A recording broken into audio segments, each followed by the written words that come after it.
Okay, if you can all just sit up straight, please. I just got to see if I've still got it, and the answer is probably not. Welcome, everyone. How you all doing? And welcome to everyone online as well. I'm really excited to see so many of you and to welcome you to our postgraduate showcase about becoming a teacher, either in primary or secondary education. My name's Keith, and I'm going to be your MC for the evening, and I'll introduce myself in just a little bit. And I'm the course coordinator for the Master of Teaching in Secondary Education. But if you're interested in primary, we're going to talk about that as well. One of the reasons that I became an academic was because I didn't have to wear a suit and tie to work every day, and my colleagues have kind of outdressed me, so please, overlook that. Before we start, what I'd like to do is acknowledge the First Nations peoples of Australia, including elders, both past, present, as well as emerging leaders. And I'd extend that respect to the traditional custodians of the land from which we're hosting this event today, the Gadigal people of the Eora Nation. I've come this morning from the Darug lands on the banks of the Darebin River. We acknowledge the enduring connection to this land, which has always been and always will be Aboriginal land. So why are you here? Why teaching? Well, hopefully, over the next little bit, we're going to answer some of those questions. And to do that, you're going to hear from industry experts who are going to share their insights into careers and opportunities that only come from teaching. I think you're going to be inspired by alumni success stories. You're going to discover exciting project opportunities with experts, and you're going to learn about our flexible program options. And ultimately, you'll get answers to the questions that you want to ask, all of which will make this package a compelling reason to study education at UTS. So let me introduce you to some of our guests. So the first person I'd like to introduce you to is Denise Lofts. Denise is a highly respected leader in education with a remarkable career as a visual and creative arts teacher and a school principal. She currently serves as the president of the New South Wales Secondary Principal Council and as the principal of Ulladulla High School. It's a tough life, I tell you, where she has a profound influence on the New South Wales public education system. Denise's work focuses on enhancing the quality and reputation of public education, both nationally and internationally. She's known for a dedicated and compassionate style of leadership and is committed to supporting and inspiring school principals. When Denise gets up and shares her insights with you, she's going to talk about her approach to nurturing the next generation of educators, highlighting the crucial role of their wellbeing and professional development and achieving success in schools. Please put your hands together to welcome Denise. And I'll invite her up to the lectern in just a moment. My next colleague is Dr. Don Carter. Don is an associate professor in the School of International Studies and Education here at UTS. He has extensive experience as an English teacher, a department head, an ESL consultant in southwestern Sydney. He's also served as an English inspector at the New South Wales Educational Standards Authority. His leadership has influenced the English curriculum in New South Wales schools, including the development of the current English K-10 syllabus and the creation of the HSE English Studies course for years 11 and 12 students. I think I've actually taught that course. You might also know Don as one of the co-hosts of the Talking Teachers podcast, which is available on all good platforms. Please put your hands together to welcome Don. Our final colleague is John Bartlett. John Bartlett brings over 20 years of experience in energy and sustainability procurement, consulting, trading, and market analysis. After pursuing a career change, he became an alumnus of our program and recently has been working as a secondary teacher of business studies and HISI at Morris Catholic College, North Shore.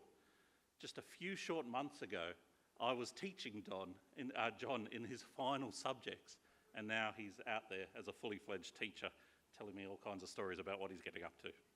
John's going to share his unique insights on the student experience and offer guidance to current and future students on their career paths. And I think if you want to find out what the program here at UTS is really like, John's the person to talk to. And for me, well, I'm the Acting Director for the Centre for Research on Education in a Digital Society. I'm an Apple Distinguished Educator, I'm a Google Certified Innovator, I'm a Tableau Ambassador. Basically, if there's a badge out there, I've gone and got it. But I used to be a high school teacher. I taught history, I taught English, and I taught whatever else they asked me to teach. I've held leadership positions in government and non-government schools in England and in Australia. And currently, as I said before, I'm the coordinator for the Master of Teaching in Secondary Education at UTS. So with our introductions complete, I am now going to pass the floor over to Denise, and we look forward to hearing her overview of the teaching profession in the current landscape, including the required skills to become a teacher in New South Wales.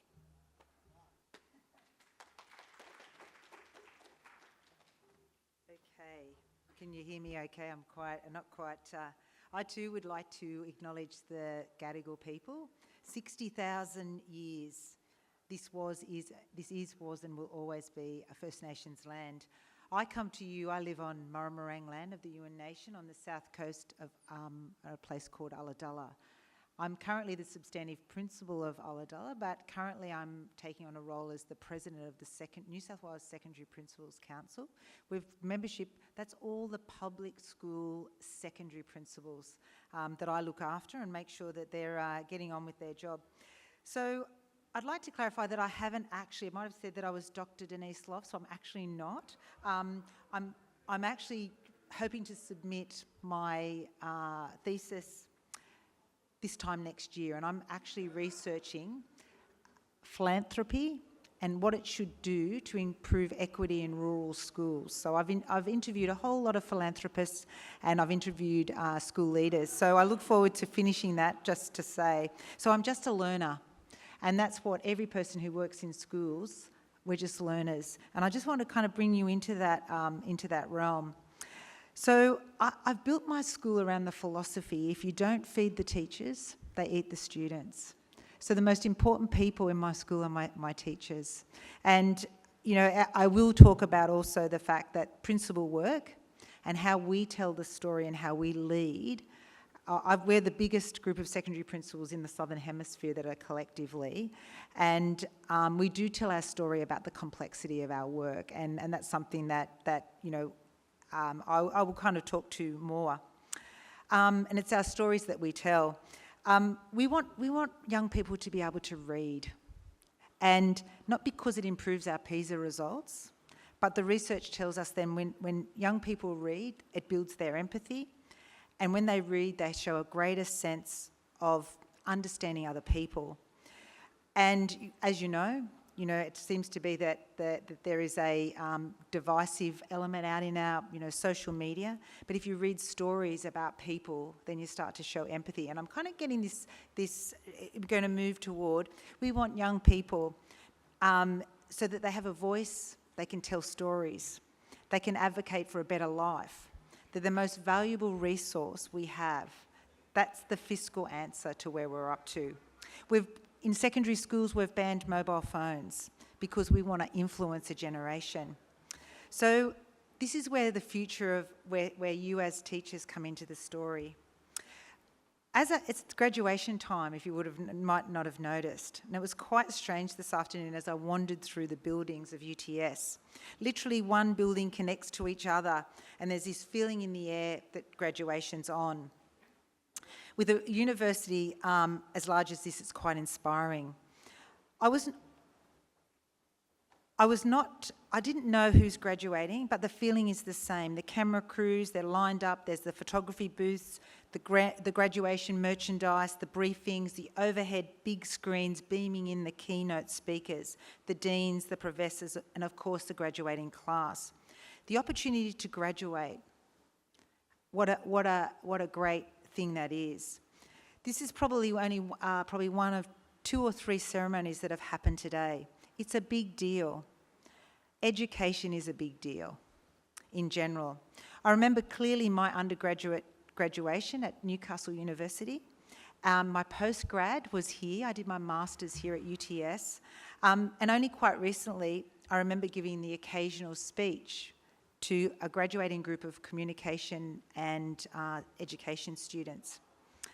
And it was in that preparation for that speech that I read back over when I was preparing for today. And I led with the heading, "Teachers and School Leaders Indeed Shape the Future, the Hearts and Minds of Our Tomorrow." So I began to reflect on the incredible educational thinkers such as, Sir Ken Robinson, who challenged us to think differently about education. Professor Yong Zhao, who encapsulates the entrepreneurial spirit. Pasi Solberg, who talks about equity, and that resonates with me. And to many incredible colleagues and progressive universities like UTS that shape tomorrow. I told the story of one of my students, and I'll tell the story. She says, "Hi, Miss. Thank you so much for your support. Jade, Lachlan, I really appreciate it." This is on an email. This was the end of an email chain from my school captain at the time, an incredible young Aboriginal woman, telling me that I could listen to her speech online given to council about the rescission motion for climate change.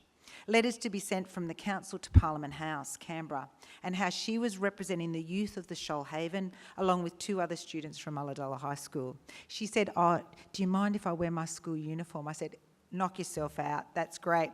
The speech was on the back of a Change the Conversation on Climate Change at UHS that we'd had just before, during a lunchtime. When other students were missing school, our students clearly articulated their stand, not by missing school, rather to ensure the focus was clearly on the issues, not on the point of missing school. This clear, succinct, mindful, deliberate protest by the students could not be ignored. This type of agency is mirrored across many young people in our schools. Student agency, I believe, will continue to be a big influence in the way we do business at school. So we never stop learning, and that's, you join the profession. Classrooms are places where you have the opportunity to not only provide for students to find themselves, but it is a place where teachers actually find themselves as well. In 1988, that was my first year of teaching. If you wanted a teaching position, pretty much what you had to say, times have changed, I had to say I'll go anywhere in the state if you wanted a teaching job with the New South Wales Department of Education, who I've served now for 38 years, and it makes me sound old. But then I really wanted to go rural. I thought, I was born at Bathurst, I'd love to go to the country. So instead, I wasn't placed in the country, I was placed at Cambridge Park High School. At the time, was the biggest school in Western Sydney, a diverse community. And off I went with loads of enthusiasm. I was visual arts, was my background. However, I knew that it wasn't always about visual arts. It was about building the hearts and minds of young people and connecting with them. I've been a teacher, I've been a head teacher, a deputy principal and a principal, and now the president of the Secondary Principals Council. I had no idea that this is where I would end up. And the profession has given me such a great career. And now I advocate for my colleagues and their students in their schools. Yesterday, I'm not sure whether you read the news. This is all interesting news for people who want to become teachers. So the Teachers Federation, New South Wales, signed a 3-year agreement with the New South Wales Department of Education, which is a history-making, on the back of the history-making deal last year. Particularly to graduates, is it makes us the best paid in Australia, and we're aligning with other professionals. However, what was really significant about yesterday, so it marked a culture shift towards teaching. So, you might have people out there telling you, don't become a teacher, what are you thinking? We are a gendered profession, but yesterday marked the recognition of that. And the focus was on flexibility, it was on the idea of part-time, it was about encouraging older teachers to stay around to help the next generation of teachers. And I was pretty excited by this. I was excited that our profession was getting kind of the backing that we need to serve our young people. And public education is at the heart. It's a huge system which serves 2,200 diverse schools who educate the bulk of students in New South Wales. We're a vibrant, inclusive system. And remembering that teaching is about building people that you can take, and once you become a teacher, you take it across the globe. Many of my teachers have taught in all different places around the world.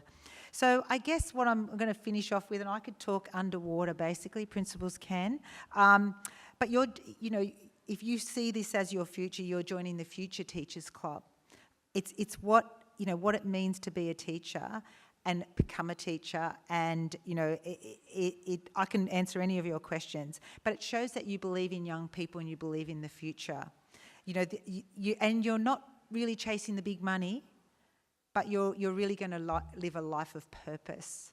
And for me, after 38 years in public education, every time I walk back into the school after being at principal meetings, because previously I was the deputy president and I would be at a meeting, but I would still be the principal.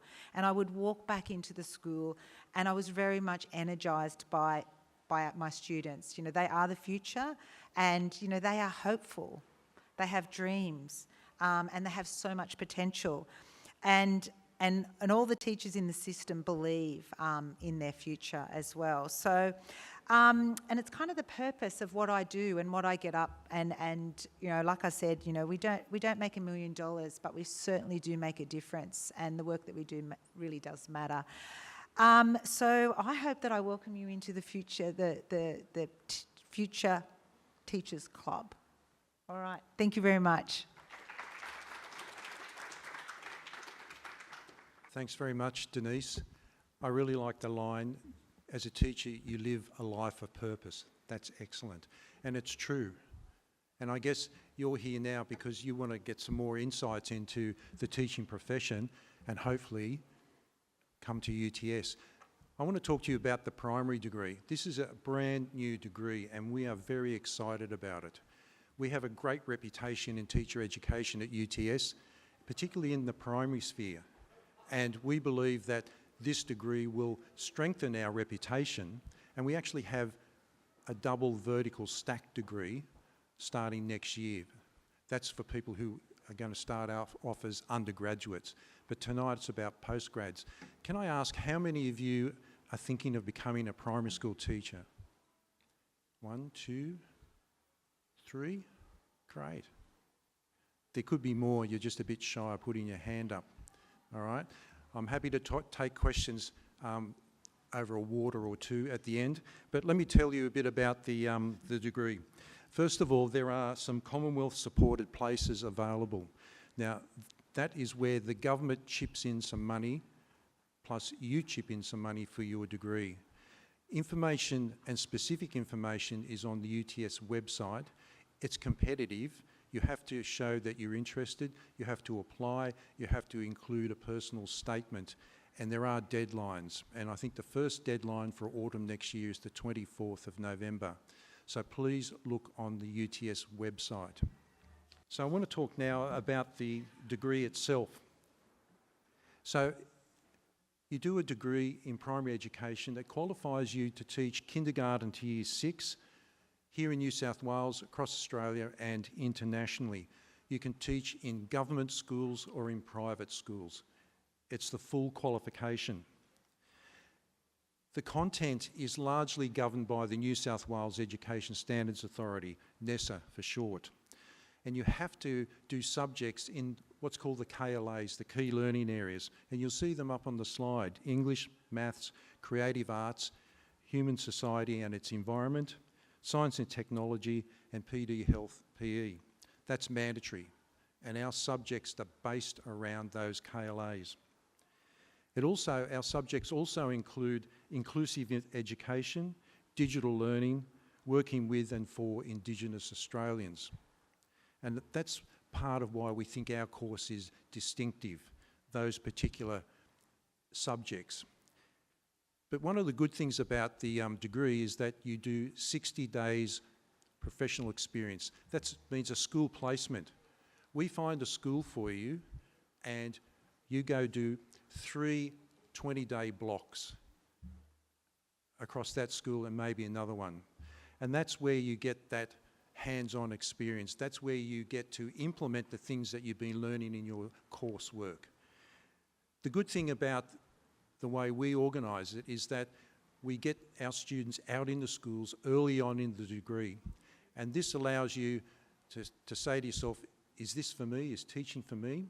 And it has been the case in the past that we've had students who've dropped out. They've said, no, after my prac, I realise teaching isn't for me. I'm not going to do an education degree. Some courses, it's only in the last year or right towards the end where you go out on a school placement. We get you into schools early. So this course is ideal for graduating students, career changers, people who are looking for something different.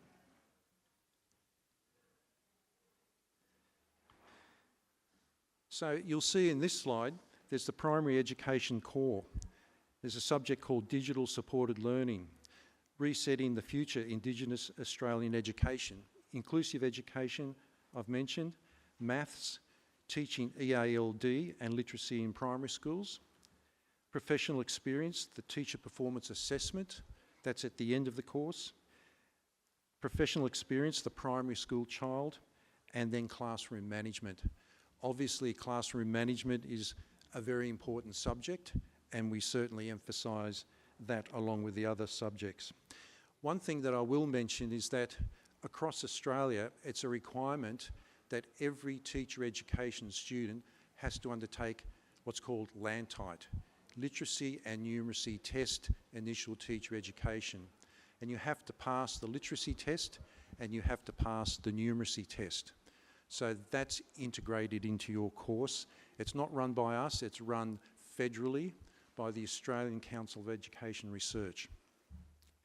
You also do the key learning areas, as I mentioned, and you'll see there the names of subjects in maths, English, science and tech, creative arts, PD Health PE, and HSIE.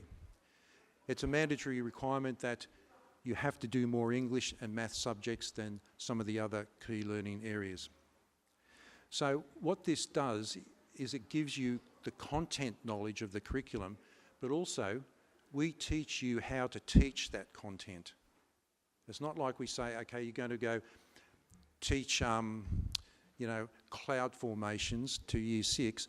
We will show you how to do that, different pedagogical models.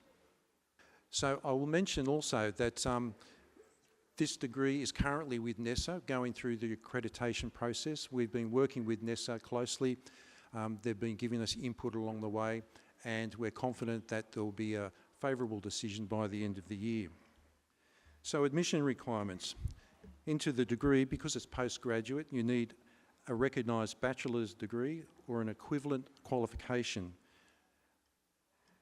Also, you need to, in your undergraduate degree, have subjects that align with the key learning areas or across a number of key learning areas.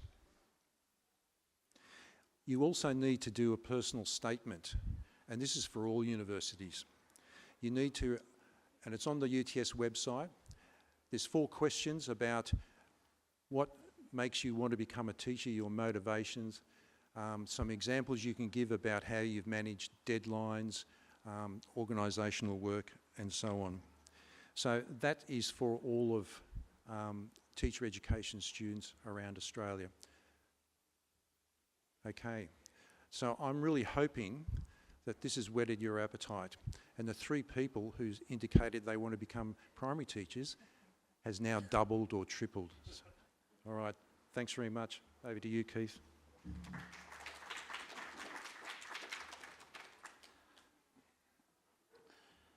Do you know how you tell the difference between a primary school teacher and a secondary school teacher?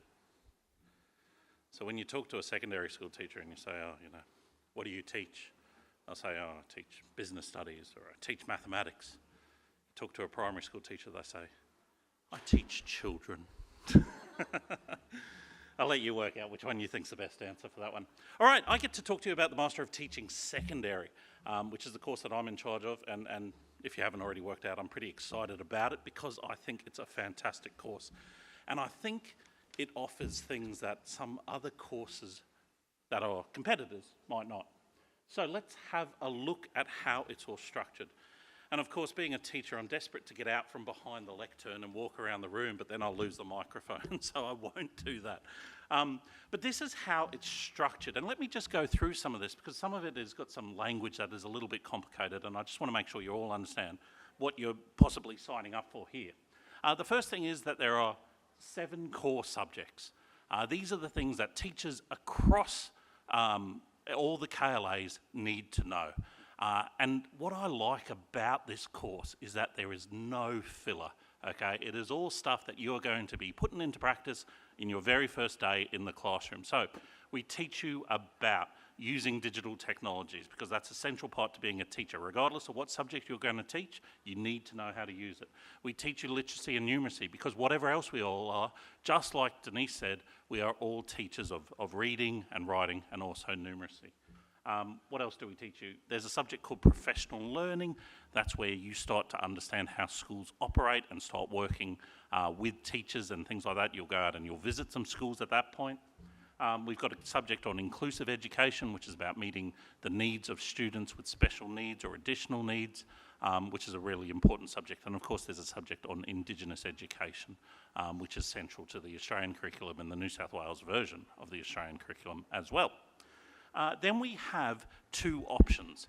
So when you come and you study the Masters of Teaching Secondary Education here at UTS, you get to choose whether you're going to pursue one core subject or two core subjects or two specialisations.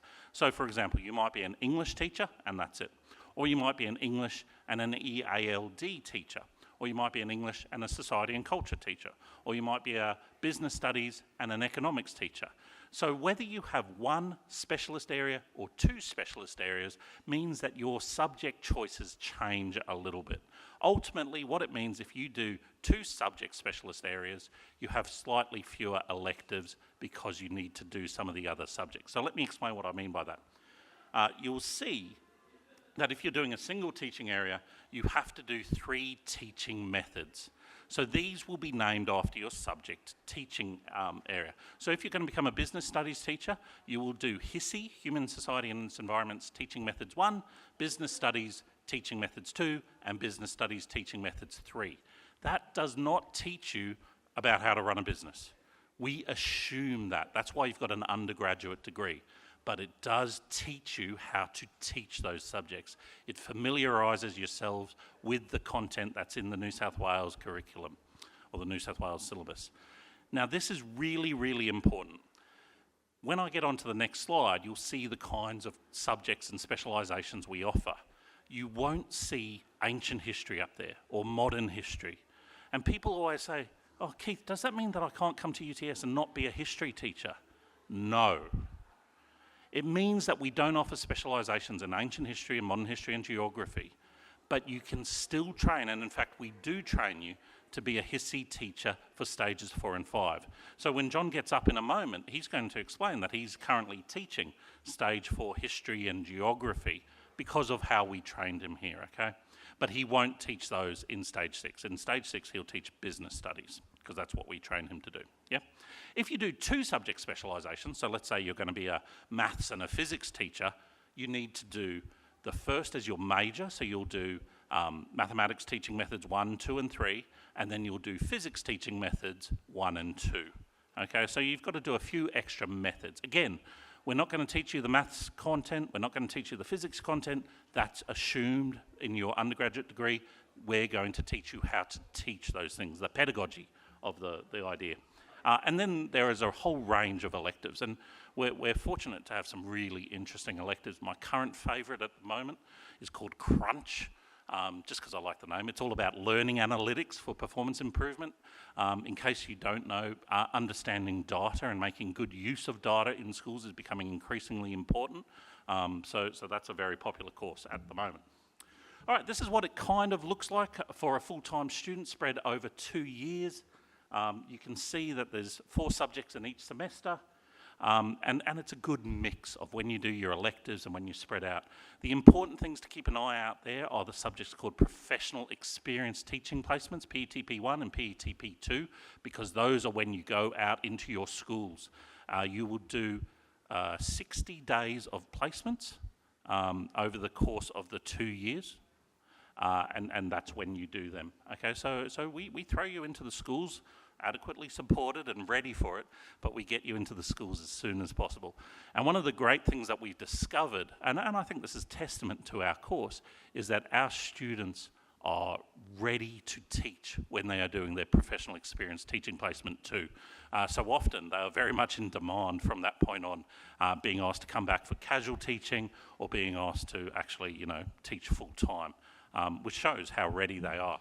something else that's worth noting, people often say, when can I actually start working as a teacher? And I think that's important to say because you can actually become what's called provisionally accredited at the start of the second year, which means you can start working as a casual teacher. And in fact, we encourage you to do it, as long as it doesn't interfere with your classes, because it's a great opportunity to get out there and see what schools are like. Yeah, okay, so that's that. This is for somebody with 2 areas of specialisation. You'll see that there's a few less electives available, and there's more teaching method subjects, but the core subjects remain the same, so it's pretty similar. So this would be, for example, someone doing maths and physics, or business and economics, or maths and chemistry. We've got a whole range of different options. Let me show you those different options. So we've got English, maths, we've got all the different kinds of sciences up there, and we've got lots of different HISI subjects as well. Just a reminder that you qualify to teach stage 4 and 5 HISI, which includes history and geography and commerce, as well as society and culture and business studies and economics. Oh, and legal studies. How could I miss legal studies?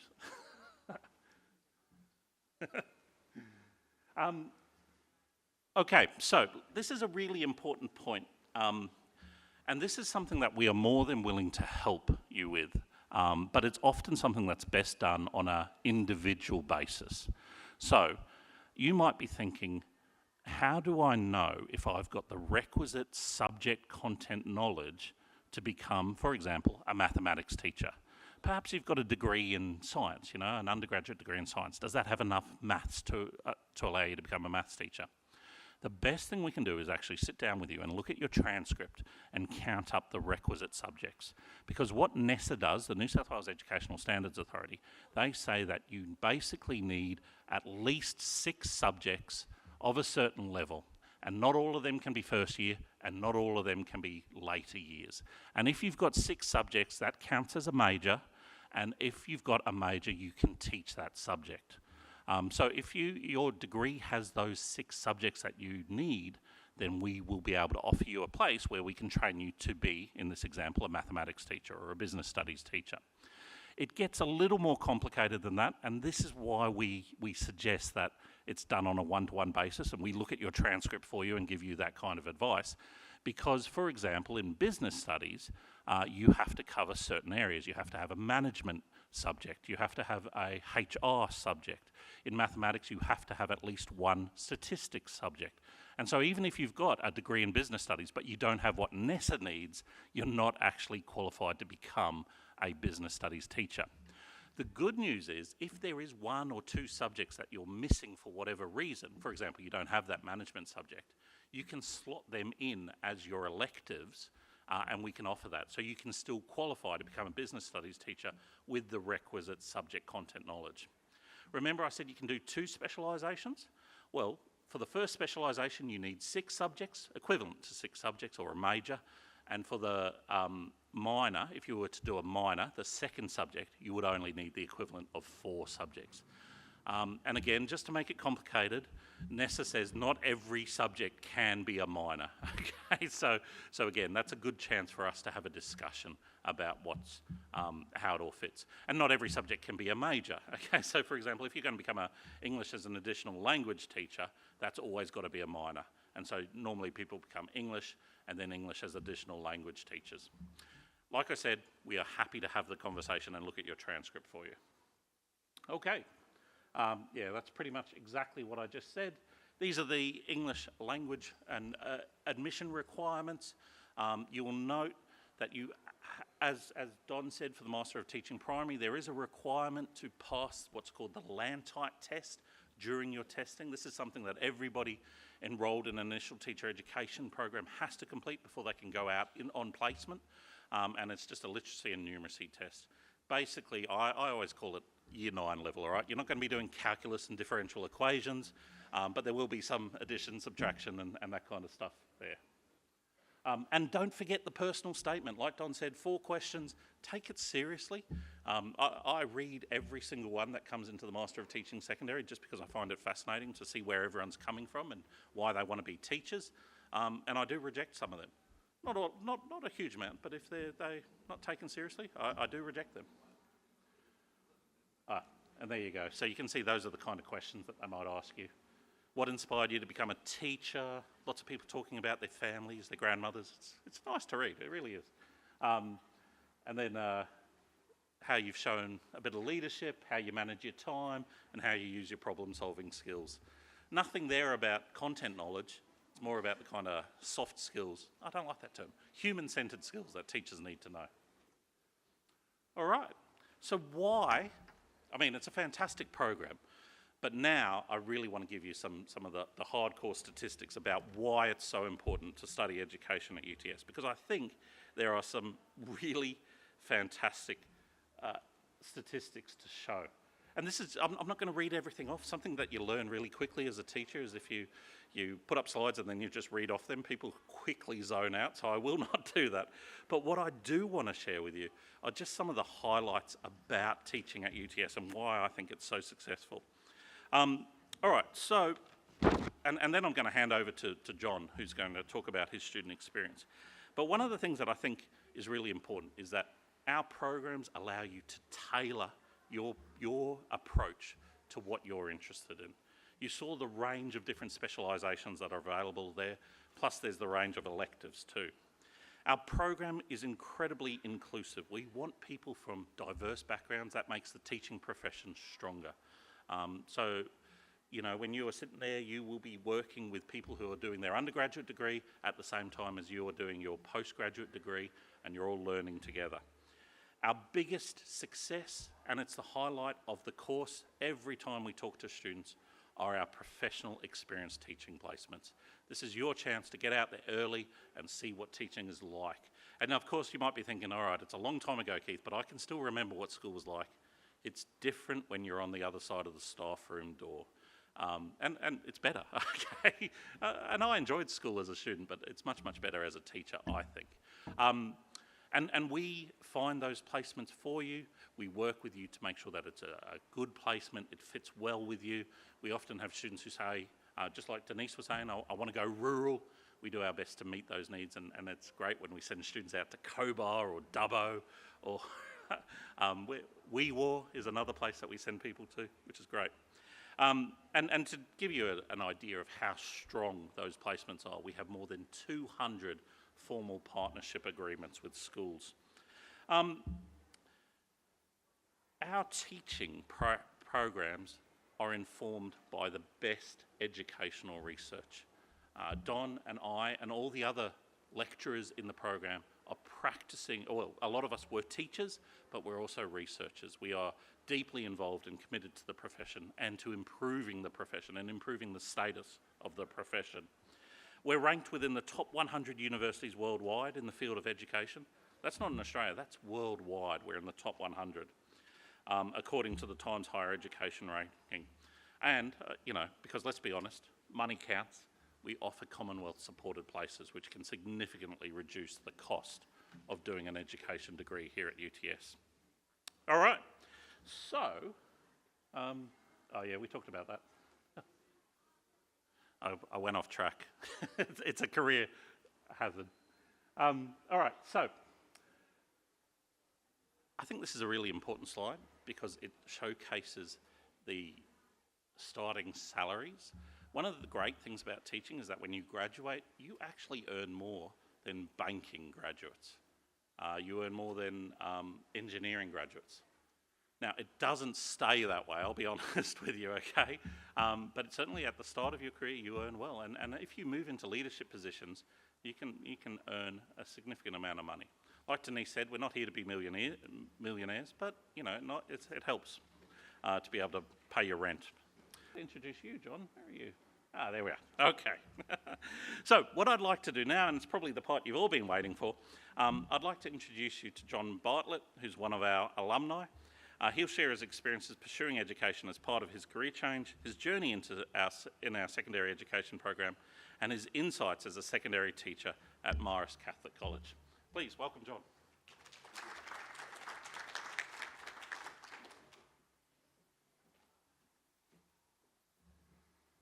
Good evening, and thank you for having me this evening.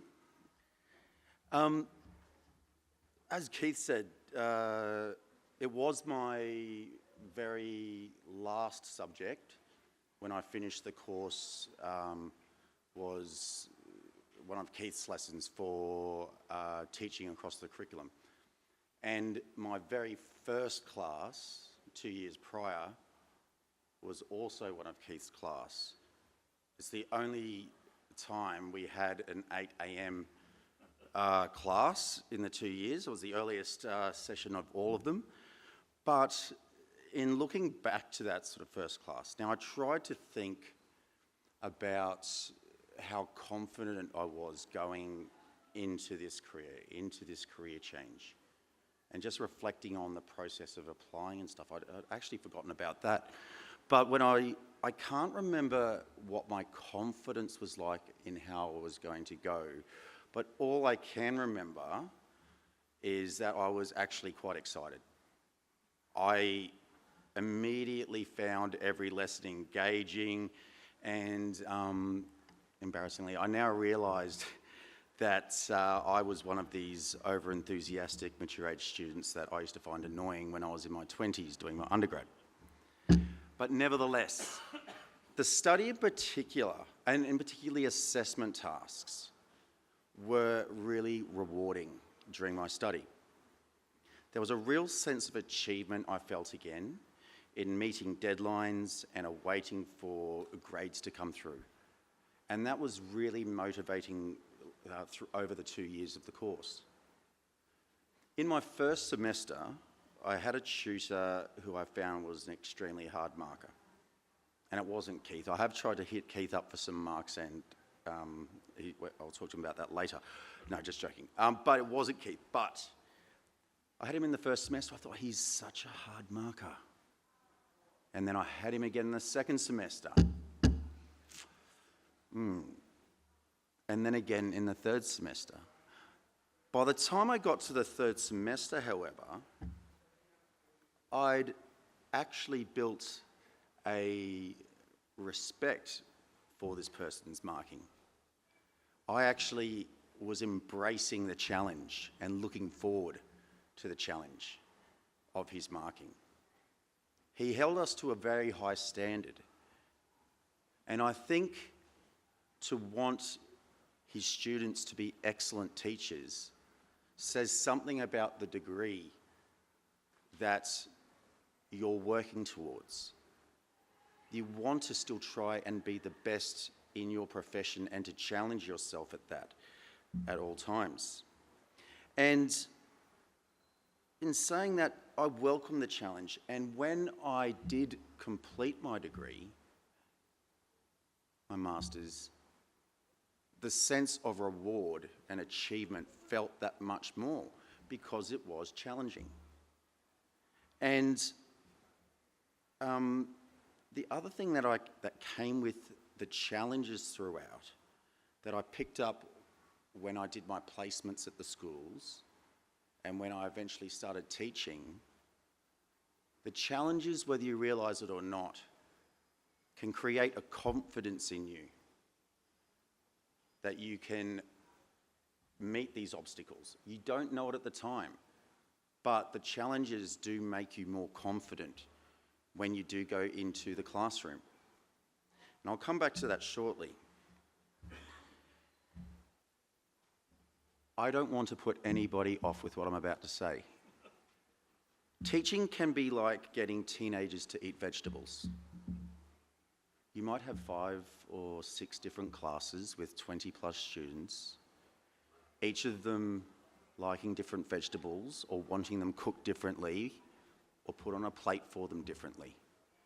And you need to be able to find a way to be able to get these children to eat their vegetables. They know it's good for them, you know it's good for them, their parents know it's good for them. It's the same with the knowledge. You need to be able to make it appealing for them, but you do have many, many different appetites and many fussy eaters in every class. So where am I going with this? A good teaching degree, at the minimum, will have you going into a classroom with a recipe book, a number of good recipes. But a great teaching degree that challenges you will give you the confidence to then start experimenting with that and making these recipes your own. And that's one of the key things. The first time you step into a classroom on your own is you want to feel confident. And that's where you need to challenge yourself when you're working towards a master's, to push yourself to achieve a high standard. And then, just as you feel rewarded with the degree at the end of it, you can also make your career as a teacher rewarding by challenging yourself in the classroom. When children challenge you, how do you manage that? And those challenges, much like the reward you feel with the degree, make your job rewarding at the end of the day. You look back and you reflect on the lesson. How did I go today? Did I do a good job? What could I have done better? And one thing I noticed with a number of the assessment pieces, certainly in my last assessment piece in Keith's class, is we wrote, across a number of subjects, we wrote quite a few reflective essays throughout the course. And I thought, oh, this just must be some new trend. Reflective essays sounds very soft. But I don't think I'm exaggerating when I say I reflect on my school day every day. I reflect on my lessons, whether it be briefly or in more depth, every single day. So I look at these reflective essays as being part of an education degree, and it actually is quite fitting. You do need to be able to self-reflect. You do need to be able to see what you can change, see how you can challenge yourself. And I think that that's when you're choosing a degree and a career, that you look at a challenge as being something good, because the reward that comes from meeting those challenges is actually quite satisfying on a day-to-day basis. When you take your first step into that classroom for the first time, yes, you want to have some good recipes and you want to feel confident. You need a supportive teaching staff around you to help you build your confidence, teach you the skills, and in doing so, when you first step foot into that classroom, you feel prepared to be able to teach, and then make that classroom your own and build on your career as a teacher in your new profession. And obviously give so much to so many students, whether they know, whether they like the subject or not, or whether they know that you actually do care about their learning. You're not going to get a pat on the back from every child at the end of every lesson. It's not about that. But you know that what you're doing is important. And on any given day, you might reach a different student. But you just keep trying and you never give up, and you continue challenging yourself to improve over and over again. And with that, you'll get the satisfaction from the job and from the degree itself. Thank you.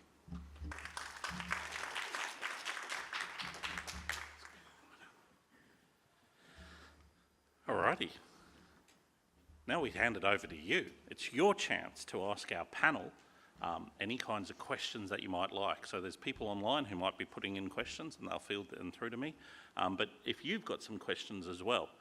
Now, something that I know as a teacher, you've got to give people a little bit of thinking time to work through what kind of questions they might ask. So I'll give a starter question and then we'll go to the audience and see how we go. So I'm going to throw this over to anybody who wants to answer it. Why teaching? Why on earth did you decide to enter this profession? Yeah, okay. yours. That's actually, I was almost going to put that in my speech. When I first arrived, 1988, rocked in visual arts faculty, there were 6 teachers, 6 women, and one of them sidled up to me probably a couple of days after actually when I arrived, the substitute teacher said, "Here's the keys, it's all yours," you know, and I thought, right, okay.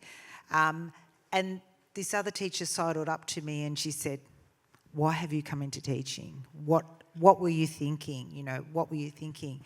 And it actually got me thinking. I thought, oh, far out. Have I made the wrong decision? So I went and enrolled in a Bachelor of Legal Studies and I did 1 semester. And as I'm struggling to do that, I was still teaching. And after I actually finished that 1 semester, and then I thought to myself, actually, teaching is my thing.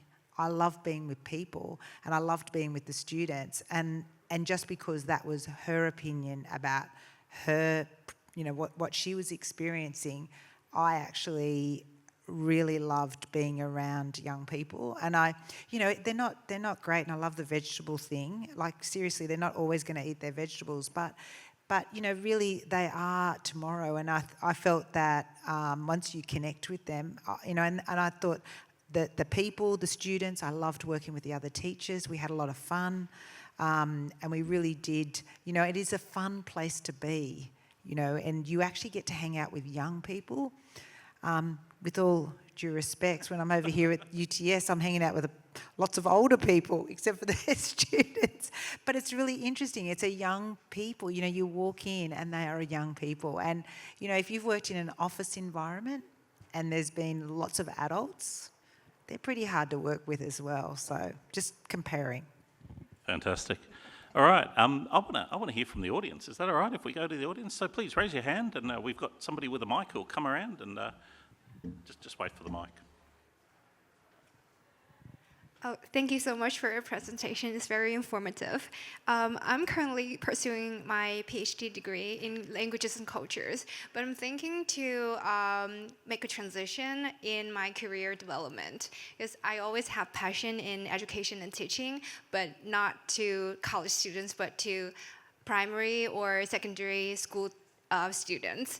So could you please share with me some unexpected moments or some setbacks or challenges that I might face in the future when I'm in the career? And also I have a second question that is, like if I get a degree here in UTS, can I also use this degree in other states in Australia? And also I'm not very familiar with being a teacher in a primary or secondary school. So could you please visualize what a teacher is in the school? Like, not just teaching, right? But like, what is the daily routine of being a teacher? Yeah, thank you so much. So just How like, long have you for first got? question is about setbacks and challenges. And second is like this degree, whether it is applicable in other states. And the third question is about the daily routine. Thank you. I'll do the first or the second question about whether it's applicable in other states. Yes is the short answer. Due to mutual recognition, which is something that has only come in recently, if you become a accredited teacher, you'll be able to teach in other states as well. Yeah, and New Zealand, I think. There you go. Who wants to do the question? Setbacks, yeah. You'll experience a few as a teacher, but you always dust yourself off and get up and get on with it because you have to in order to survive. Setbacks can come in many shapes or forms, usually in the form of classroom management.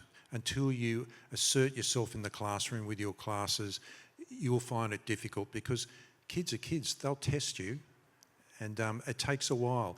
But that's why we have, subjects about classroom management. We teach you how to do it, and then you go into the classroom. Other setbacks could be dealing with parents, Parents are very keen for their kids to do well.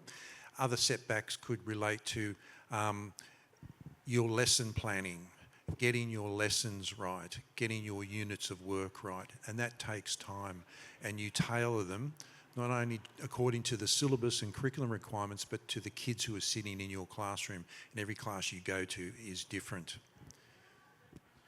John, do you want to do the question about what you do on an average day as a teacher? Yeah, so what is an average day? There's nothing average about it. The same content, the same lesson for 2 years 7 classes presented back to back could be completely different. The behaviour or the interest or the response in giving a lesson at 9 o'clock in the morning versus 2 o'clock in the afternoon can be completely different. So you're the only thing that's consistent is probably the inconsistency itself, is that it does change and that you need to adapt. I was very fortunate when I did my prac placement, and my supervising teacher said, "Oh, look, don't be hard on yourself if the lesson doesn't go to plan. The most experienced teachers have bad lessons." And it's true, they do. And I was talking to one who's been at the school a very long time, and she will say, "Oh, just had a terrible class. It went,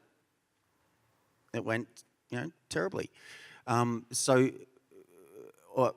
not saying that they all go terribly, but things don't go to plan is what I'm trying to get across. And you need to understand that they are children.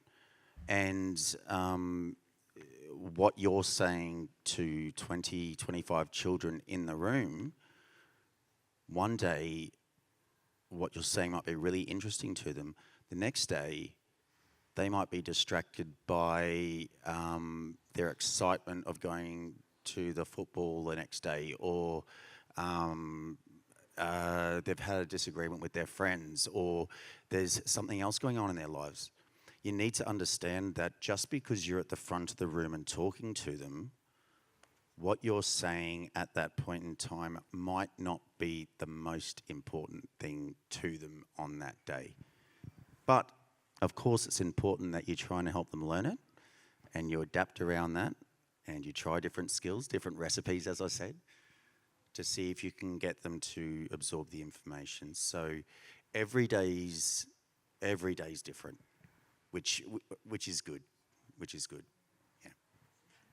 I was just going to say, I love being in the staff room in the mornings. So basically, they come in, backpack on, and what they'll often do is they do huddle around. "I've got this idea. Have you tried this? Here's my Kahoot. Do you want to use that Kahoot? This is my, there is that collaboration. And often I find, and maybe I've created that environment where teachers are very collaborative. So, in other words, we talk about what's going to happen in the lesson. And it's really about, I love what Don said about what we do is we organise kids around learning. So you enter a classroom, the good teacher, line up. So my good science teacher who is 70, they all line up and walk in, and it's a public school comprehensive, and they understand that, rules are set. Your classroom becomes your learning environment. So, some of our classrooms look beautiful, they're well decorated, because it's, posters and all of those sorts of things. So that's part of the teaching thing. There is so many aspects that you create the learning around. And when you say, what do you do? That's what you do. You prepare the lesson. You actually, then you work out, well, what kids have I got in this class? And you understand the learning needs of each of those young people. And we have lots of data, and I like the data thing, this person hasn't turned up for 3 days. Oh, I need to ask the question about that. What's going on for them and their families? And so that's the people side, but there's the content, but the content is quite exciting, the way that you can bring it to young people, and with the technology, which I appreciated as well. So, it's a very collaborative profession. You don't get to eat lunch much, I've got to say, because there's no sitting around, there are a couple, But really, often lunchtimes are, oh, I need to talk to these kids about their assignment, or I want to, you know, someone's got to stay back because they were talking when I was talking. And, you know, because I went through my whole career with missing lunch pretty much most days. So if you're a person who loves their lunch, maybe not. But, you know, but that's kind of what you do. And you get to the end of the day, and that's how it is, yeah. Yeah, and you could be on staff duty at lunch. That's another thing too. But the people side of it is something I didn't mention. And that's a very, very important part of the learning experience. It goes hand in hand with the content and to how receptive the students are. Simple things like learning their names and building that relationship with them, learning their names, starting to show an interest in them individually makes the teaching easier for you as well. And I noticed that my first few weeks, I was doing substitute teaching before I was given my own classes, and I didn't have access to the learning profiles of some of the students. So while I pulled up some kids for behaviour, or I was perhaps teaching a certain way, when I went full-time and had my own classes, I looked at those same students' learning profiles, and I found out so much more about their backgrounds, their learning needs, and that changed. I would have completely acted differently or taught differently to those students had I known that in the beginning. So you learn so much about the individual students, and you care to the point that you want to tailor your lessons to make it more accessible to each of them. So the relationship side is very important, yeah. Thanks, John. I'm just conscious of time, and we've just run over it a little bit, but I just want to say I promise no one will leave here with a question unanswered. And for the people online, I will follow up any unanswered questions that are there as well. So I know a few people had their hands up. I will come and speak to you, I promise. But what I'd like to do is just wrap up with a few quick announcements. Please put your hands together to thank our guests and they're very generous coming and sharing their insights and their expertise. I'd like to thank you all online and for those who came to campus for joining us. Applications are now open for the February 17th intake. So when you've made the decision that you're ready to be part of the Future Teachers Club, please log on to the UTS student portal. Remember, Commonwealth student supported places are available.